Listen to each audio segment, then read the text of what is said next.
Pagpalang araw sa ating lahat mga kapatid. Ako muli si Eden Bernales ng Batch 3 at itong aking daily devotion. At ngayong araw pag-usapan natin ay kung kailan mabuting maging isip bata o general revelation. At ang Bible verse natin ngayong araw ay Psalm chapter 19 verse 1. Alam niyo ba na pag sinabing natin general revelation, ito ay ang kaalaman tungkol sa Diyos na available para sa lahat ng tao. Hindi ito nakatago at hindi ito exclusive, kung hindi ay makita at mararamdaman sa pamagitan ng kalikasan at ng ating konsensya. Sasabi sa general revelation na ang Diyos ay totoo, siya ay makapangyarihan at siya ay banal at moral. Pero kahit na ganito, powerful ang general revelation, hindi po ito sapat para sa salvation. Hindi niya kayang palitan ang gospel. Pero dahil sa general revelation, walang excuse ang tao dahil tayo ay accountable to acknowledge God. Ayon sa pag-aaral, may tatlong paraan kung paano nire-reveal ng Diyos ang kanyang sarili through general revelation. Unang-una dito ay ang heart. Ang conscience natin mismo ang nagre-reveal ng moral law ng Diyos.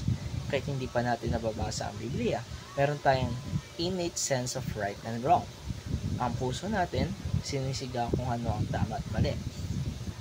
Kalawa ay ang mind. Gamit naman ng ating reason at logic, nare-reveal ng Diyos kapag nag-iisip tayo logically. Makikita natin na may order ang mundo, may purpose, at hindi basta-basta. Ang laws of logic na ginagamit natin araw-araw ay reflection ng nature ng Diyos. At ikatatlo ay creation. At syempre ang buong universe, ang kalikasan, ay nagpapakita ng God's law of nature. Kagaya ng sinasabi sa Psalm chapter 19 verse 1, "The heavens declare the glory of God, and the firmament sheweth His handiwork." Ang mismong langit between bundok, dagat, ay lahat yan ay patunay ng kadakilaan ng Diyos. Ngayon naman, talakayin natin ang teaching natin ngayong araw. Una-una ay the whole creation reveals the glory of God.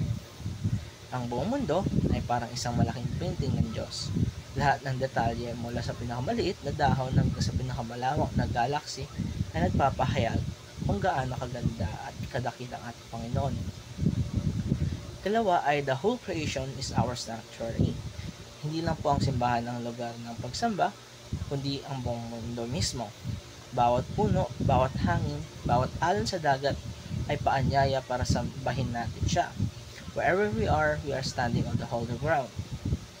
Katatlo ay the whole creation evokes awe and wonder. Kapag tumingin tayo sa kalikasan with the eyes of a child, full of amazement, makikita natin ang Panginoon. Tayo ay pamamangha sa kanyang mga gawa. Hindi natin kailangan lagi mga extraordinary signs.